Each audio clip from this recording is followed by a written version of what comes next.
तो हेलो बच्चों, एक बार फिर से मैं आ गया हूँ आप लोगों के लिए एपी का आगे का पार्ट लेकर के। हम लोगों ने 2 लेक्चर एपी के कवर किया, जिसमें introduction and nth term of AP पढ़ा था, जनरल टर्म ऑफ एपी। ठीक है, अब आज हम लोग कुछ इंपॉर्टेंट क्वेश्चन करेंगे जनरल टर्म ऑफ एपी से। अगर आपने पिछले 2 वीडियोस नहीं देखे तो डिस्क्रिप्शन में लिंक है, आप लोग देख सकते हैं। एंड हम लोग चलिए स्टार्ट करते हैं अपने क्वेश्चन सॉल्विंग के सेशन को। ये सेशन बहुत ही मजेदार होने वाला है। आपको जो टफ क्वेश्चंस लगते हैं अपनी बुक के एपी के, वही सब क्वेश्चन आज मैं के सेशन में सॉल्व कराऊंगा और आपको इजी लगने लगेंगे और मजा आने लगेगा सॉल्व करने में। तो चलिए शुरू करते हैं आज की वीडियो। तो हमारा पहला क्वेश्चन ये है, 87 के ऐसे कितने 3 डिजिट नंबर है जो 87 से डिवाइडेड हो। तो पहला 3 डिजिट नंबर आप निकाल लो, 87 से मल्टीप्लाई करके 87, 1 जा तो 87 तक, 2 जा देख लो, 7 2 14 का 4 कैरी 1, 8 61 17 74। तो पहला टर्म, पहला 3 डिजिट नंबर जो 87 से डिवाइड होगा क्या होगा, 174, 174। ठीक है, 174 ऐसा पहला 3 डिजिट नंबर है जो कि डिवाइड हो रहा है 87 से। अब लास्ट 3 डिजिट नंबर आप निकाल लो कि जो 87 से डिवाइड हो रहा हो। तो लास्ट निकालने के लिए आप देखो, 10 से करके देखोगे तो 180, वो 870 आ जाएगा। अब 11 से करके देखो मल्टीप्लाई, 10 से करने पे तो नहीं आएगा, 11 से करके देखो,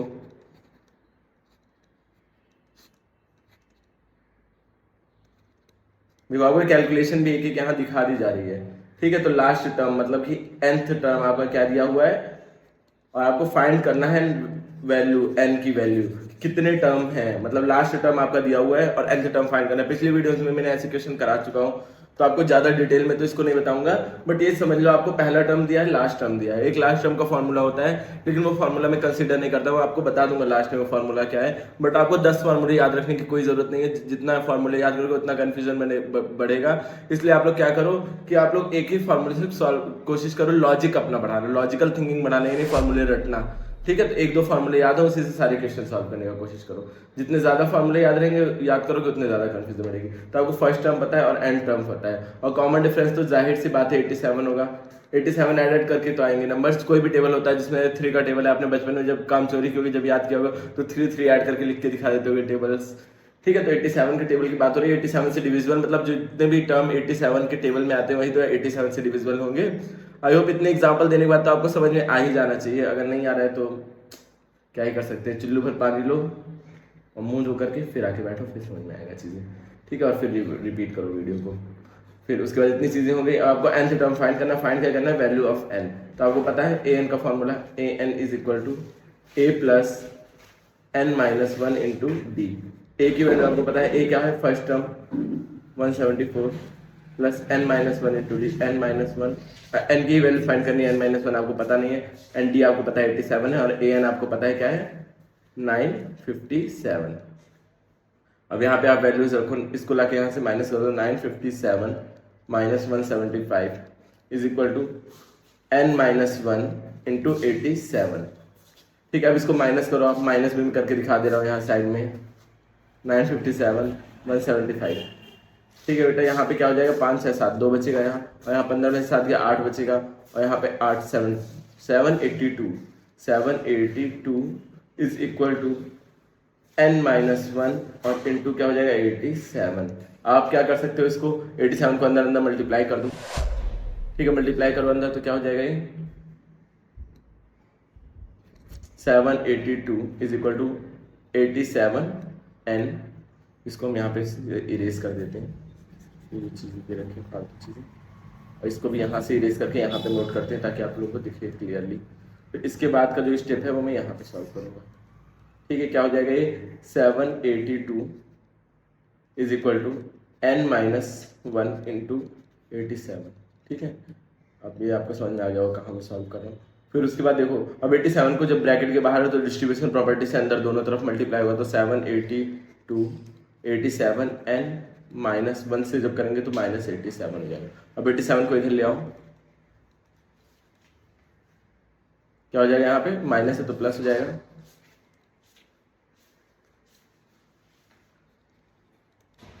तो ये क्या बन जाएगा आपका 870। आई गेस यहाँ पे 3 आएगा, 5 3 8 होता है, यहाँ 3 आएगा बेटा।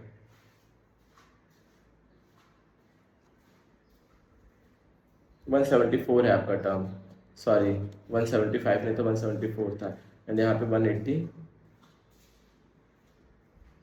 आएगा, और यहाँ पे भी 3 रहेगा, यहाँ पे भी 3 रहेगा। ठीक है, सॉरी फॉर दैट मिस्टेक, तो 170 आ जाएगा, तो 8 एन इज इक्वल टू क्या हो जाएगा 870 अपॉन 87, तो ये क्या बन जाएगा आपका 10 बन जाएगा, और यही हो जाएगा आपका 10th term. Total number of term कितने हैं 10 है आपके, जो 87 से डिविजिबल है, 3 डिजिट नंबर, ऐसे 10 3 डिजिट नंबर जो कि 87 से डिविजिबल है।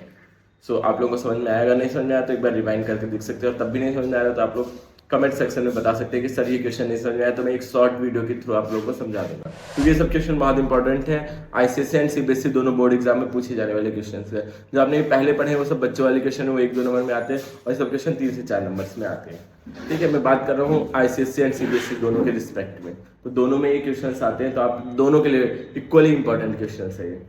ठीक है, find the value of n. अब बताना है कि ऐसा कौन सा टर्म है जो दोनों के लिए क्या हो इक्वल हो। मान लो let find the value of N the nth term of AP. इतना गाड़ियां इतनी आती जाती हैं यहाँ से, पता नहीं क्यों। देखिए आपको क्या फाइंड करना है, ऐसा nth टर्म फाइंड करना है जो कि इसके और इस एपी दोनों के लिए सेम हो। जैसे मान ले हमने 2 एपी लिखी हैं, 2 3 4 5 6 ऐसे लिख दिया मान लो। ठीक है, कोई भी एपी ऐसे मान लेते हैं ए बी सी डी, और एक एपी लिखी है हमने पी क्यू सी डी, तो हमारे इसमें क्या है थर्ड टर्म दोनों का सेम है। ऐसे ये 2 एपी दे रखे हैं, उसमें बताना है कि ऐसा टर्म जो दोनों के लिए सेम हो, और वो टर्म क्या मान लिया nth टर्म दोनों के लिए सेम हो। ठीक है, तो दोनों एपी के लिए हमें nth टर्म निकालना है। nth term for first AP, term for first AP जो कि क्या है 63 65 67 एंड सो ऑन। तो इसका फर्स्ट टर्म आपको पता है कितना है 63 है, डी आपको पता है कितना है वो है, और आपको क्या पता है इसमें कॉमन डिफरेंस आपको पता है, और आपको फर्स्ट टर्म पता है क्या हो रहा है, कॉमन डिफरेंस आपको पता है, फर्स्ट टर्म पता है, एंड आपको nth टर्म निकालना है। तो n टर्म का फॉर्मूला क्या है, an is equal to a plus n minus 1 into d, a plus n minus 1 into d, यही है आराम से। a क्या है, पहला टर्म है 63 प्लस n माइनस 1, n आपको पता ही नहीं है, d आपको पता है कितना है 2 है। तो इस एपी के लिए nth टर्म क्या हो जाएगा 63 plus 2n minus 2 which is 62 में से गया 61 प्लस 2n, ये हो जाएगा फर्स्ट एपी के लिए आपका nth टर्म। ठीक है, दोनों के लिए an क्या है सेम है एकदम, जो भी टर्म है।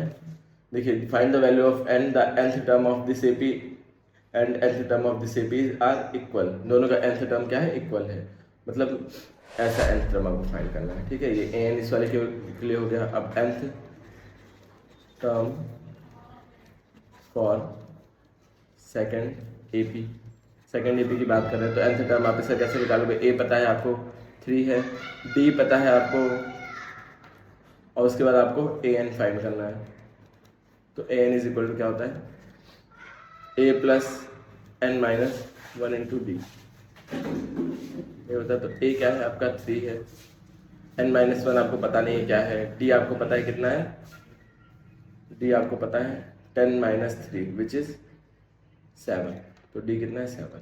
आप इसको ऐसे लिख सकते हो 3 plus 7n minus 7 which is minus 4 plus 7n। अब देखिए इनका दोनों का n टर्म बराबर दे रखा है, मतलब इन दोनों को हम इक्वल करके लिख सकते हैं, नोट डाउन कर सकते हैं दोनों को इक्वल करके। यहाँ पे मैं करूँगा, मतलब 61 plus 2n is equal to minus 4 plus 7n।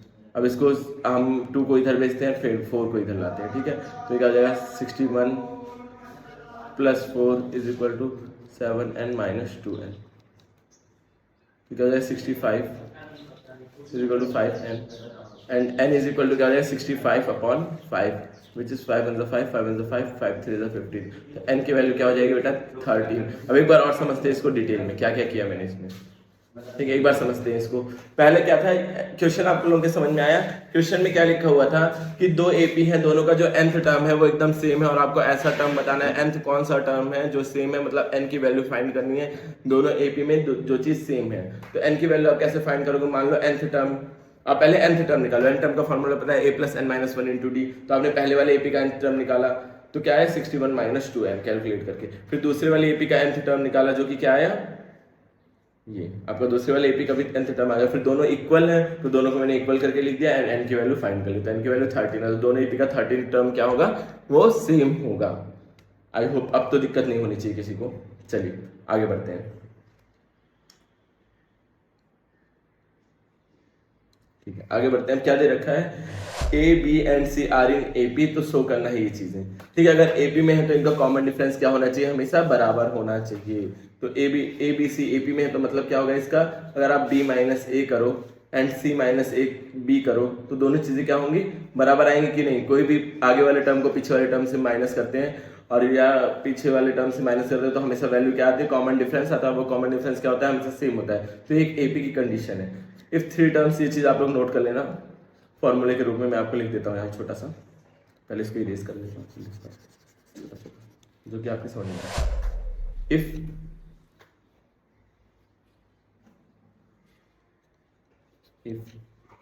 A B C are in A P then B minus A is equal to C minus B, ये होता है आपका कंडीशन। क्योंकि दोनों ही माइनस करने में कॉमन डिफरेंस आएगा, कोई टर्म एपी में है तो कॉमन डिफरेंस एकदम सेम होता है। ठीक है, अब इसको मैं छोटा सा करके साइड में कर दे रहा हूँ ताकि आप लोग जब भी नोट्स डाउनलोड करो, नोट्स डाउनलोड करने के लिए आप लोग मेरे टेलीग्राम पे जा सकते हो जहाँ पे आपको सारे के सारे नोट्स मिल जाएंगे। यहाँ पे इसको रख देते हैं उठा करके। ठीक है, तो चलिए आगे बढ़ते हैं।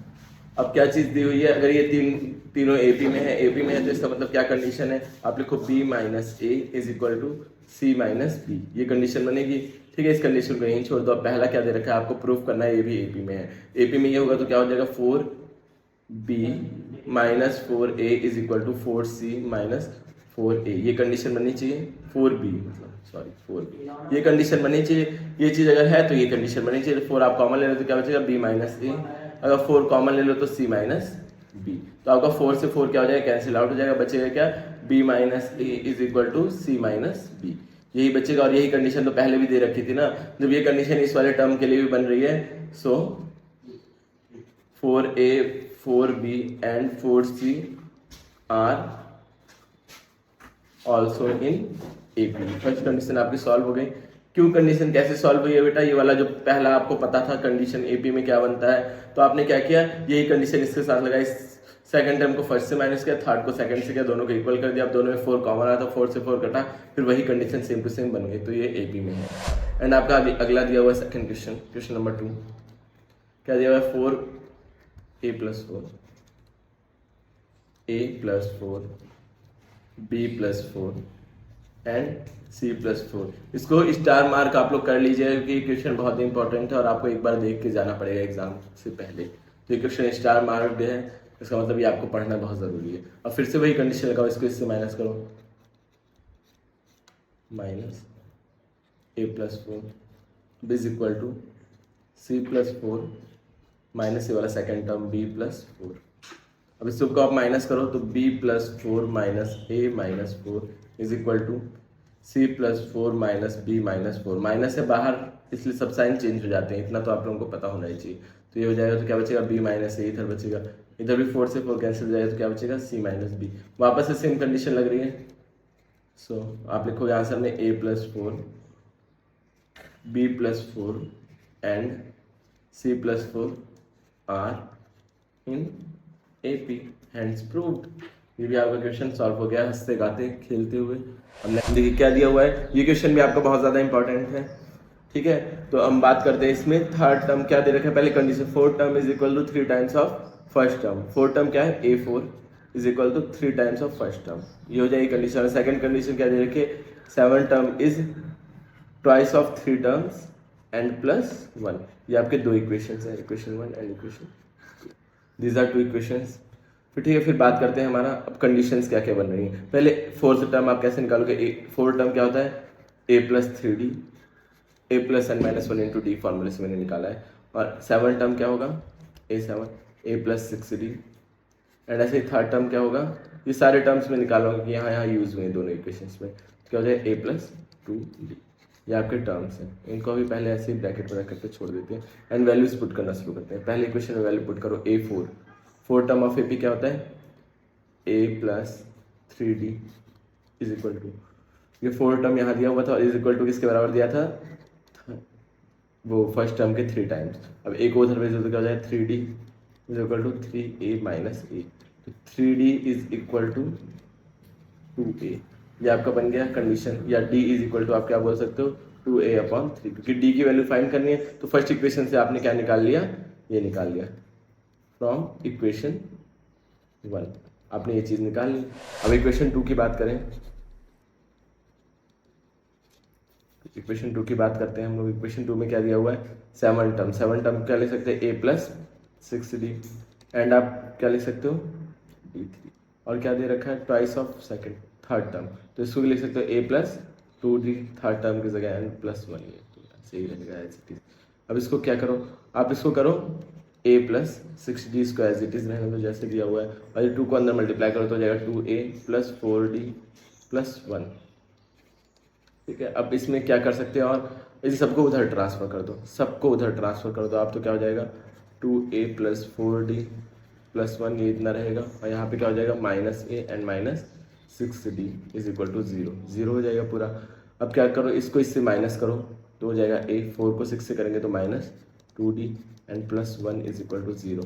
अब एक चीज़ आप कर सकते हो, आपने अभी a की वैल्यू निकाली, a की d की वैल्यू निकाली, d की वैल्यू क्या होता है 2a+3, या इसमें आप क्या करो d की वैल्यू निकाल दो, क्योंकि आपको d चाहिए, तो आप यहाँ से क्या करो, यहाँ पर 2a is equal to 3d दिया था, तो a इज इक्वल टू आप क्या लिख सकते हो 3d/2, तो आप a की जगह क्या लिखो 3d/2 -2d, अब कांस्टेंट को उधर भेज दो तो हो जाएगा -1।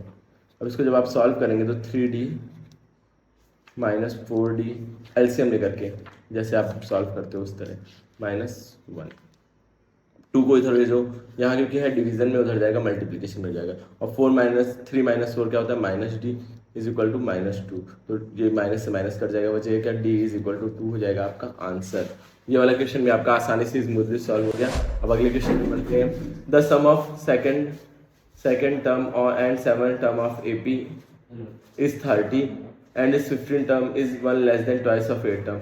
सम क्या दे रखा है, sum of second and 7th term. Second term कैसे निकलेंगे, a2 is equal to a+d, यही होता है second term, and 7th term क्या होता है a+6d, ठीक है। अब इन दोनों का सम क्या दे रखा है आपको 30 दे रखा है, a+d + a+6d is equal to 30 दे रखा है, and is 50 term is 1 less than twice of 8th term, तो ये क्या दे रखा है a15 is equal to twice of 8th term और एक कम है, ये दे रखा है कंडीशन, ठीक है। कंडीशन आपको समझनी चाहिए। तो 15 टर्म को कैसे लिखेंगे, जैसे पिछले क्वेश्चन में था a+14d लिखेंगे 15 टर्म को, और 2 ×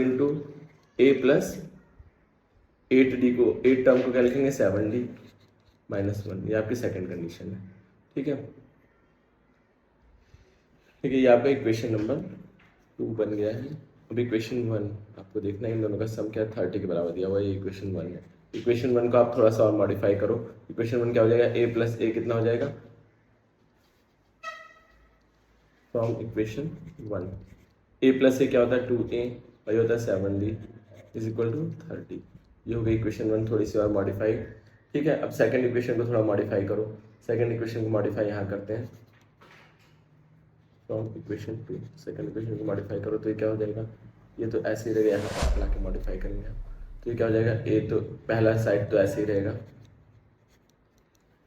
2a+14d -1, ठीक है। अब आप क्या कर सकते हो, इसको सबको इधर ले आओ, तो a+14d ऐसे ही रहेगा -2a -14d और +1 इज इक्वल टू 0।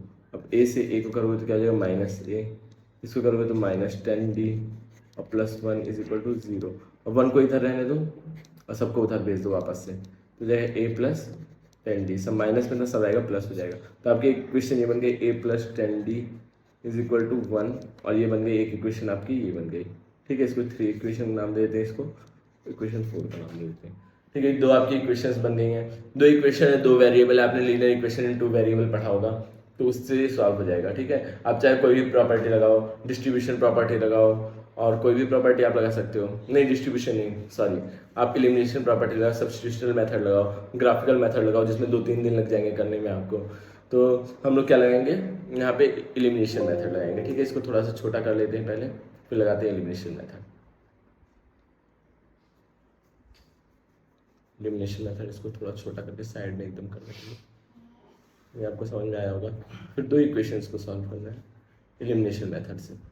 तो एलिमिनेशन मेथड क्या बोलता है बेटा, ये दोनों इक्वेशंस को ऊपर नीचे लिखो, पहले लिखते हैं इक्वेशन 3 को इक्वल टू 30, एंड फिर लिखते हैं इक्वेशन 2 को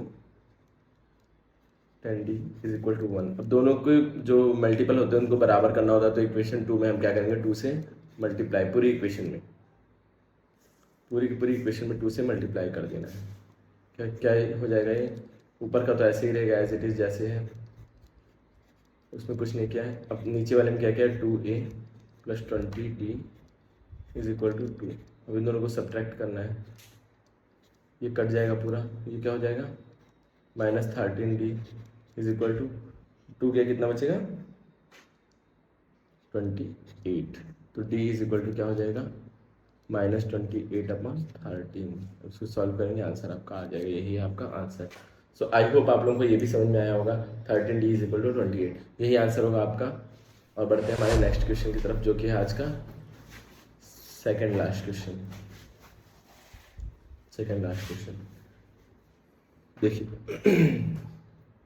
इन एन एपी एन टर्म, जो एम टर्म mth टर्म है वो n के बराबर है। mth टर्म कैसे निकलेगा, a plus m minus 1 into D. ठीक है, ये क्या हो जाएगा आपका, n के बराबर है mth टर्म। और क्या सेकंड कंडीशन क्या, देखिए nth टर्म किसके बराबर है, वो m के बराबर है। nth टर्म क्या हो जाएगा आपका, किसके बराबर, वो m के बराबर है। वे दो इक्वेशन, दोनों इक्वेशन को अगर आप सब्ट्रैक्ट करते हैं तो आपका कुछ चीज़ें कट जाएंगी। ठीक है, क्या कटेगा, अगर सब्ट्रैक्ट करो इन सबको,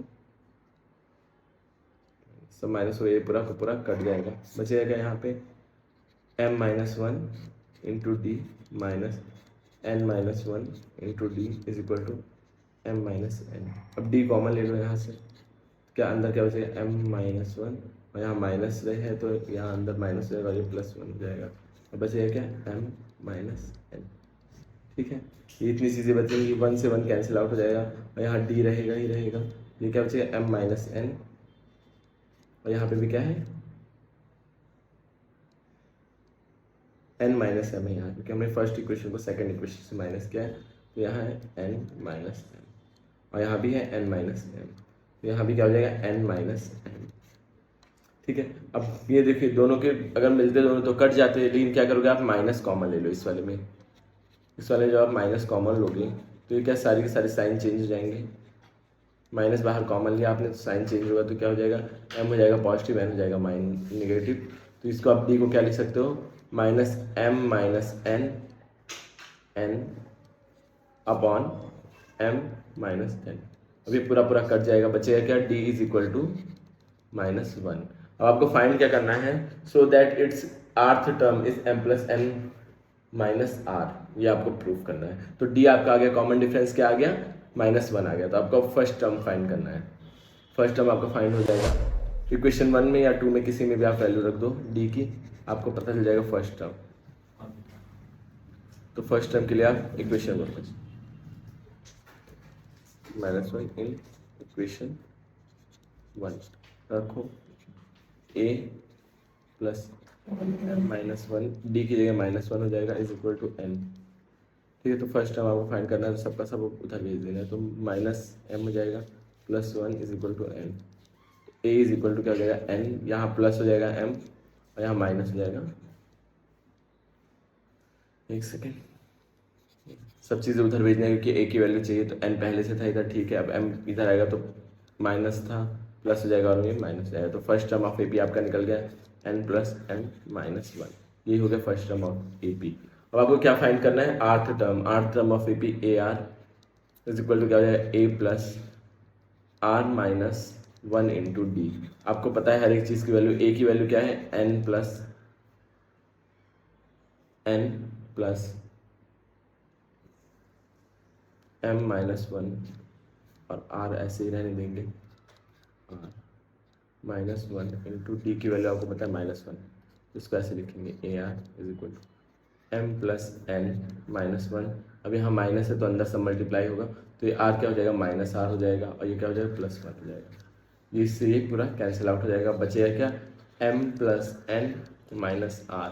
यही तो आपको प्रूफ करना था और यही चीज़ आपकी प्रूफ हो गई। सो प्रूफ, ये भी क्वेश्चन आपने सॉल्व कर लिया है। एंड बढ़ते हैं अपने आखिरी क्वेश्चन की तरफ, अंतिम पड़ाव की तरफ इस एपी के जनरल टर्म ऑफ एपी। अब कल के वीडियो से हम लोग पढ़ेंगे सम ऑफ एपीज, ठीक है। तो आज का यहीं पे टॉपिक का लास्ट क्वेश्चन है।